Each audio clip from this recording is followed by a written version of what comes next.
Welcome to Livi maths. இன்னைக்கு class 8ல chapter 1ல எக்ஸசைஸ் 1.2ல இருக்கக்கூடிய ஃபர்ஸ்ட் சம்ல செகண்ட் டிவிஷன் வந்து பார்க்க போறோம். கொஸ்டின்ல என்ன கொடுத்துருக்காங்க அப்படின்னா, த வேல்யூ ஆஃப் அப்படின்னு சொல்லி ஒரு ரேஷனல் நம்பர்ஸ் கொடுத்து அது ரெண்டையும் ப்ராடக்ட் பண்ண சொல்லி கொடுத்துருக்காங்க.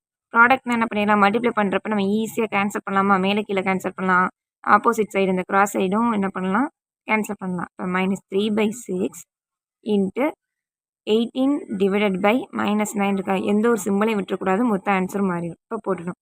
இப்போ அடிக்க முடியுதான்னு பார்க்கலாம். இது 3 1s 3, 3 3s என்ன 9 போயிருமா. நெக்ஸ்ட் என்ன பண்ணலாம், 6 1s 6, 6 3s 18. இந்த 3யும் இந்த 3யும் கேன்சல் பண்ணிடலாமா.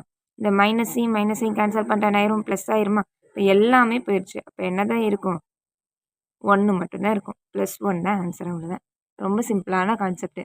ப்ராடக்ட் கொடுத்தாங்க, அந்த ப்ராடக்ட்டை வந்து நம்ம என்ன பண்ணுறோம், மல்டிப்ளை பண்ணும்போது இதெல்லாம் அடிச்சு கொடுக்க முடியும். மேலே கீழே அடிச்சு கொடுக்கலாம், கிராஸில் வந்து அடிச்சு கொடுக்கலாம். இப்போ அடிச்சு கொடுக்குறப்ப சிம்பிளையும் பார்க்கணும். மைனஸ் இருந்துச்சு, அதை கேன்சல் பண்ணால் ப்ளஸ் ஆயிரும். எல்லாமே போயிடுச்சுன்னா அப்போ என்ன தான் இருக்கும், 1 தான் இருக்கும். இப்போ 1ன்னு போட்டுட்டோம். அவ்வளோதான். புரிஞ்சிருக்கும்னு நினைக்கிறேன். நம்ம சேனலை லைக் பண்ணுங்கள், சப்ஸ்கிரைப் பண்ணுங்கள், மறக்காம பெல் ஐக்கானை ப்ரெஸ் பண்ணிடுங்க.